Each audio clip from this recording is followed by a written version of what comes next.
তবে সমুদ্রপথে নয়, এবার যাত্রা স্থলপথে। তিউনিশিয়ার রাজধানী তিউনিস থেকে যাত্রা শুরু করবে স্বেচ্ছাসেবকদের কয়েকটি বাস। গন্তব্য গাজা উপত্যকা সংলগ্ন রাফা বর্ডার। এই মানবিক উদ্যোগের নাম দেওয়া হয়েছে কনভয় অফ স্টেডফাস্টনেস।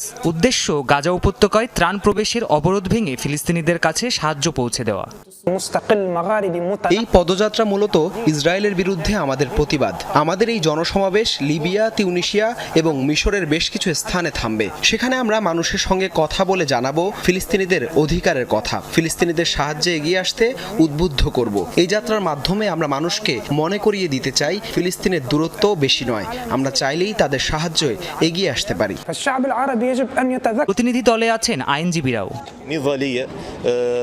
এটি একটি মানবিক সংহতির কনভয় যা ফিলিস্তিনিদের ন্যায়ের পক্ষে লড়াই করছে। ভূমিপথে এটি তিউনিশিয়া থেকে যাত্রা শুরু করে রাফা ক্রসিং এর দিকে এগিয়ে যাবে। পথে লিবিয়া আর মিশরের ভাইয়েরাও যোগ দেবেন। এই কার্যক্রমের মাধ্যমে বৈশ্বিকভাবে ফিলিস্তিনিদের অধিকার আদায়ে মানুষের অংশগ্রহণ আরও বাড়বে।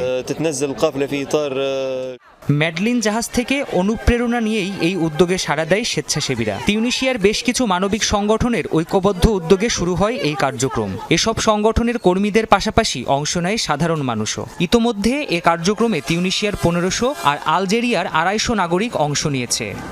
এই কনভয় তার লক্ষ্য অর্জনে অটল থাকবে বলে বিশ্বাস করি। ম্যাডলিন জাহাজের মতোই আমরা ফিলিস্তিনিদের পাশে থেকে দৃষ্টান্ত স্থাপন করতে চাই। ইসরায়েলের কট্টরপন্থী সরকার এটাই ভয় পায়।